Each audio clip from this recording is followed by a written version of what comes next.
എല്ലാ ഭക്തജനങ്ങൾക്കും എൻ്റെ വിനീതമായ നമസ്കാരം.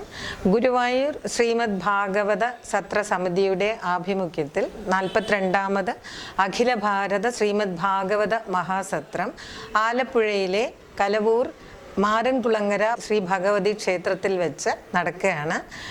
2025 ഏപ്രിൽ 3 ആരംഭിച്ച് ഏപ്രിൽ 14 അവസാനിക്കുന്നതാണ്. ഭഗവാനെ കൂടുതൽ ഭക്തിയോടുകൂടി പ്രാർത്ഥിക്കുന്നതും ഈ ഭാഗവത സത്രത്തിലൊക്കെ പങ്കെടുക്കുന്നതും കൂടുതലും സ്ത്രീകളാണ്. നമ്മുടെ ആറ്റുകാൽ ഭഗവതി ക്ഷേത്രത്തെ നോക്കുമ്പോൾ പൊങ്കാല മഹോത്സവം അർപ്പിക്കുന്നതും സ്ത്രീകളാണ്.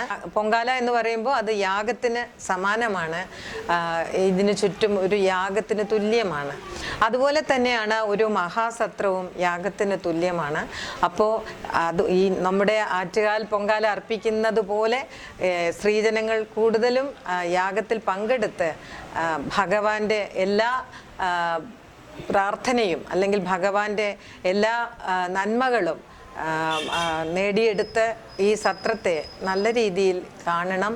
അതുപോലെ തന്നെ നമ്മുടെ ഈ സത്രത്തിൽ പങ്കെടുത്ത് കൂടുതൽ ജീവിതത്തിൻ്റെ നല്ല അനുഭവങ്ങൾ മനസ്സിലാക്കി നമ്മുടെ ആ മൂല്യങ്ങൾ ജീവിതത്തിൽ ഉൾക്കൊണ്ടുകൊണ്ട് ഈ പൊങ്കാലയും അതുപോലെ തന്നെയാണ്, സ്ത്രീ ശക്തിയാണ് വരുന്നത്. അപ്പോൾ ആ പൊങ്കാല പോലെ തന്നെ ഭഗവാന്റെ ശക്തിയും അനുഭവവും നമ്മൾ ഉൾക്കൊണ്ടുകൊണ്ട് ജീവിതം വളരെ നല്ല രീതിയിൽ നമുക്ക് മുന്നോട്ട് കൊണ്ടുപോകാൻ സാധിക്കട്ടെ എന്ന് പ്രാർത്ഥിക്കുകയാണ്.